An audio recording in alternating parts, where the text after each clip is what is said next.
Teknologi dan riset berkembang terus, ada teknologi yang masih wacana, ada yang baru dicoba, ada juga yang udah siap untuk konsumsi orang banyak. Nah, redaksi majalah terkemuka The Economist menulis 22 teknologi yang siap berkembang di tahun 2022 ini. Di video ini kita akan bahas sebagian, terutama yang terkait teknologi digital. Drone pengantar barang. Kalau teman-teman sering pesan makanan atau barang terus dikirim pakai ojek, nah sekarang ini ada juga yang ngembangin ngirimnya pakai drone alias pesawat tanpa awak.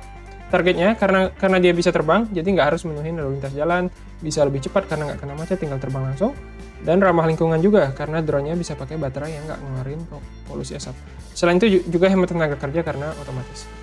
Contoh perusahaan yang disebutkan di artikel The Economist tadi adalah Mana, perusahaan Irlandia. Kalau saya lihat sekilas websitenya, cara kerjanya mirip GoFood dan lain-lain. Jadi kita sebagai pengguna tinggal cari dan pesan lewat app-nya, tapi bedanya di sini toko akan menerima pesanannya terus langsung menyiapkan barang-barangnya. Pihak toko akan ngotakin barangnya pakai kardus kecil biar barangnya stabil dan aman. Terus si drone datang ke toko dan kardus ini dimasukin ke perut si drone. Si drone terus terbang ke rumah kita dan kardusnya diturunin pelan-pelan pakai tali. Drone-nya sendiri lumayan kecil, yang penting dia kuat dan dia cuma muat untuk dimasukin satu kardus ini aja. Kalau teman-teman tertarik bisa lihat video demo dari mereka, saya link di bawah. Menurut saya menarik banget kalau di masa depan bisa pesan dan kirim barang kayak gini, tapi pasti butuh modal yang gede banget dan teknik yang canggih banget untuk bisa bikin solusi kayak gini termasuk di Indonesia. Apakah akan ngilangin lapangan kerja karena semuanya otomatis? Ada prediksi orang beda-beda sih. Saya sendiri percaya kalaupun ada lapangan kerja yang hilang akan digantikan lapangan kerja lainnya. Mungkin justru akan lebih baik.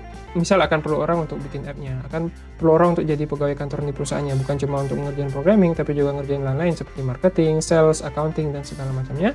Dan akan juga muncul bisnis-bisnis baru seperti toko makanan dan barang-barang yang akan terbentuk karena adanya fitur ini. Mana ini sendiri baru beroperasi di beberapa tempat di Irlandia, jadi belum di seluruh dunia ya. Tapi katanya akan dikembangkan lebih luas lagi, termasuk ke negara lain di tahun depan. Selain Mana, ada juga perusahaan Wing, yaitu anak perusahaan Alphabet alias saudaranya Google. Selain itu ada juga perusahaan Dronamics yang agak beda dikit, tujuannya untuk ngirim kargo jarak jauh. Jadi antar provinsi atau antar negara, bukan cuman ngirim barang satu kota seperti halnya kalau kita pesan barang di toko. Rumah dengan printer 3D.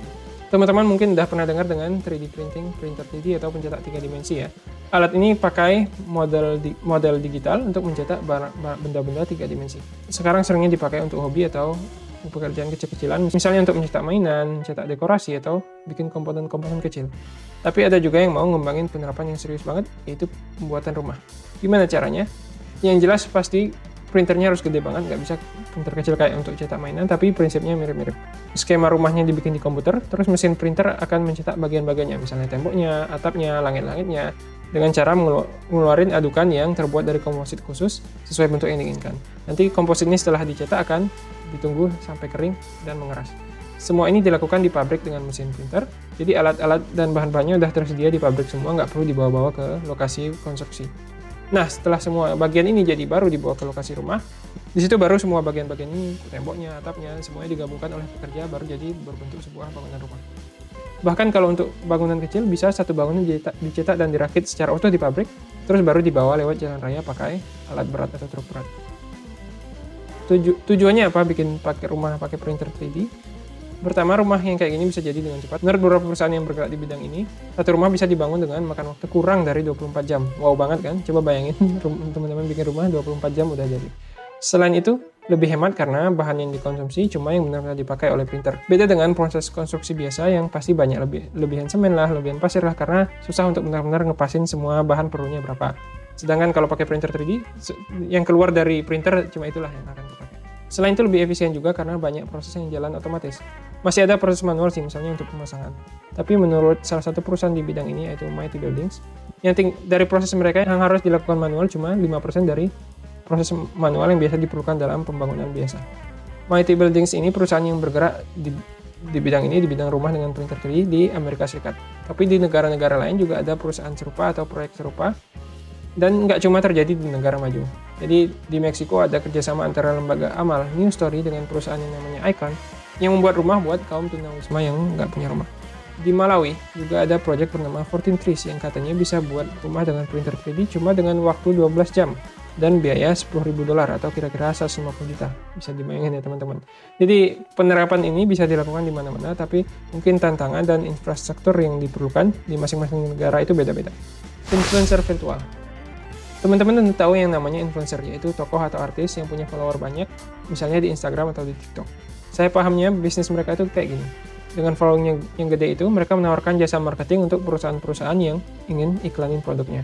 Terus mereka bikin post untuk endorse atau menyebutkan suatu produk, terus mereka dibayar sesuai potensi konsumen yang ada di followernya. Jadi kalau bisa sampai ada jutaan follower, bisa dibayar ratusan juta per post atau per endorse. Tujuannya, endorse ini diharapkan menaikkan citra produk yang diiklankan, penjualannya meningkat, dan dari situlah si perusahaan pengiklan dapat uangnya kembali. Jadi dia bukan cuma bayar gede doang, tapi dia berharap uangnya akan kembali dari penjualan yang akan meningkat.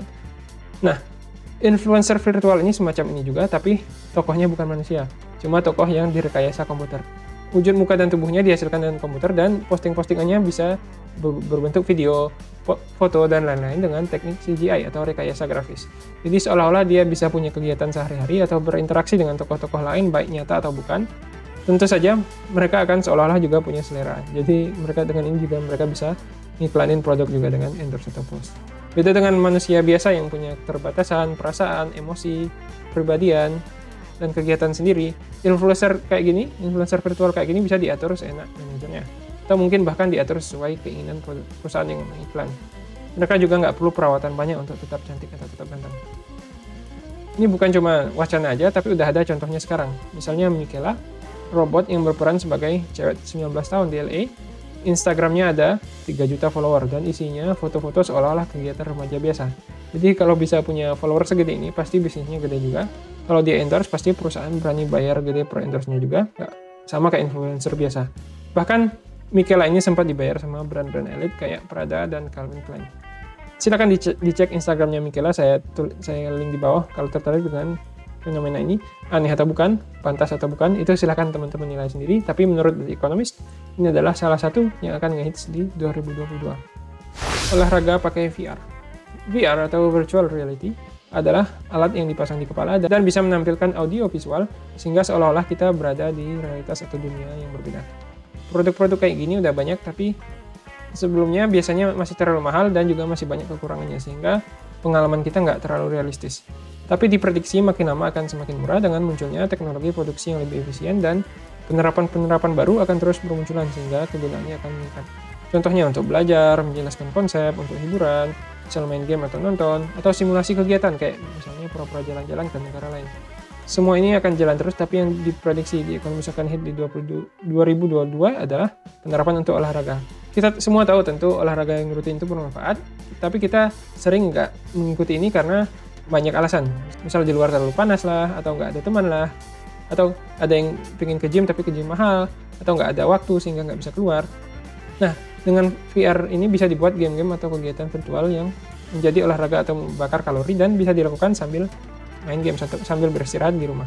Misalnya kalau ada game yang melibatkan kegiatan fisik kayak lompat-lompat, mukul atau ninju sasaran, lewati rintangan, mengelak dari serangan, dan lain-lain, semua ini akan bisa jadi sarana untuk olahraga.